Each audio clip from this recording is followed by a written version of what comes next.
எல்லோரும் தயாராக இருக்கிறீர்களா? இருக்கிறோம் அண்ணா. அண்ணா, மன்னர் மன்னா, வல்லவராயன் வருகிறார். என் கலைதாகத்தை கலைப்பதற்கென்றே வந்து தொலைகிறார்கள். நீ என்ன செய்கிறாய்? மன்னரை நீங்கள் இப்போது பார்க்க முடியாதாம். நேரம் இருந்தால் அடுத்த மாதம் தங்களை சந்திக்கிறாராம் என்று சொல்லி அனுப்பிவிடு. சரிதானே? மன்னர் மன்னா, என்ன வல்லவராயன் நம்ம மீது படையெடுத்து வருகிறார். தேவையா எனக்கு இந்த வேண்டாத வேதனை? கோபம் கொண்ட அந்த தடியன் படையெடுத்து வாசலில் வந்து நிற்கிறான். இன்னும் என்னென்ன செய்வானோ? ஒரு சிறிய புறாவுக்கு போரா பெரிய அக்க போராக அல்லவா இருக்கின்றது.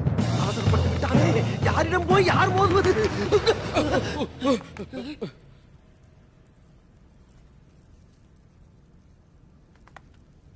சொல்ல வேண்டியதானே இங்கு பாதை இல்லை என்று. நான் எங்கு போனாலும் பொத்திக் கொண்டு பேசாமலே பின்னால் வருவீர்களா? லகட பாண்டியா, அந்த பக்கம் பாதாள கிணறு.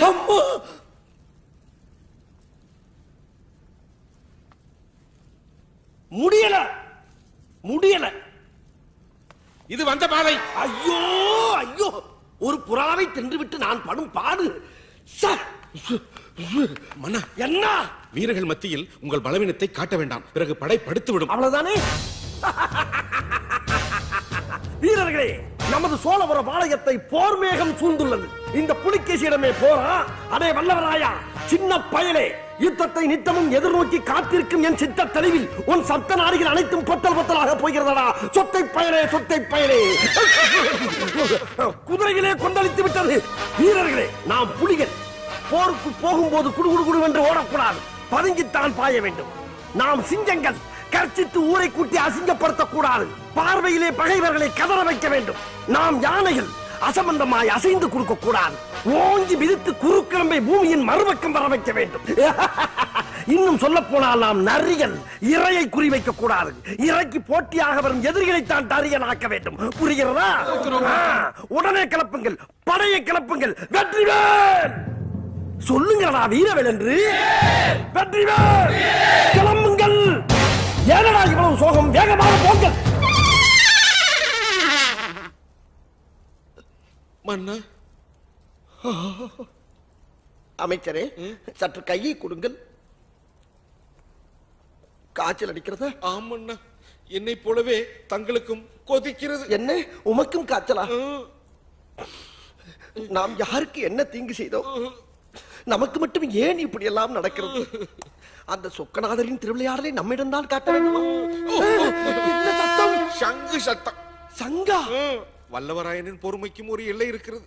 வாசலை உடைத்துக் கொண்டு உள்ளே வருவதற்கு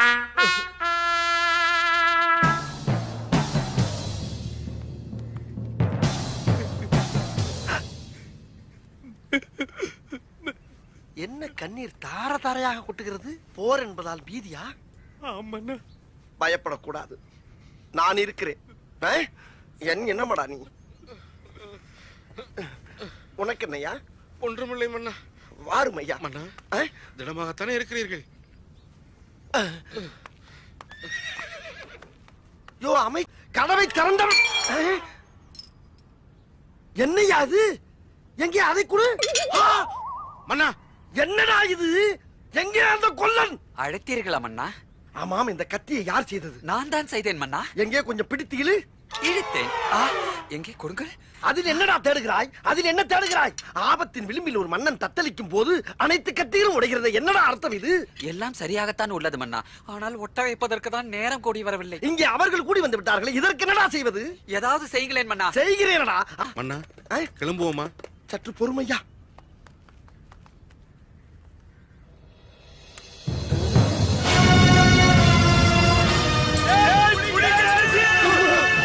ஐயோ, கேவலம் எறும்பை சின்னமாக வைத்துக் கொண்டு இவன் விடும் சத்தத்திலே என் ரத்தமெல்லாம் சக்கென்று நிற்கிறதையா. இதில் யுத்தம் என்று ஒன்று வந்தால் என்ன ஆகும்? என்ன ஆகும்? மன்னா, மன்னா, என்ன? சுத்து விளையாடுவதற்கு இது தருணம் அல்ல. ஆனது ஆகட்டும், வாருங்கள் கிளம்புவோம்.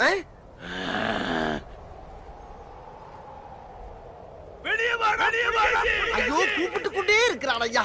சரி, புறப்படுவோமா? புறப்படுவோம். வீரர்களே, நேரம் நெருங்கி விட்டது. இன்னும் சில வினாடிகள் தான். வில்லிலிருந்து புறப்படும் அம்பு போல் இருக்க வேண்டும். அவர்கள் நிலைகுலையும் அளவுக்கு நம் நுழைவு அமைய வேண்டும். முழங்கட்டும் சங்கு. மருத நிலத்தின் திருவேற்றுடைய கருங்காலுடைய ஐயனாரே, உன்னையே நம்பியிருக்கும் உன் பிள்ளைகளுக்கு வழியை காட்டு. வெற்றிவேல்! வெற்றிவேல்!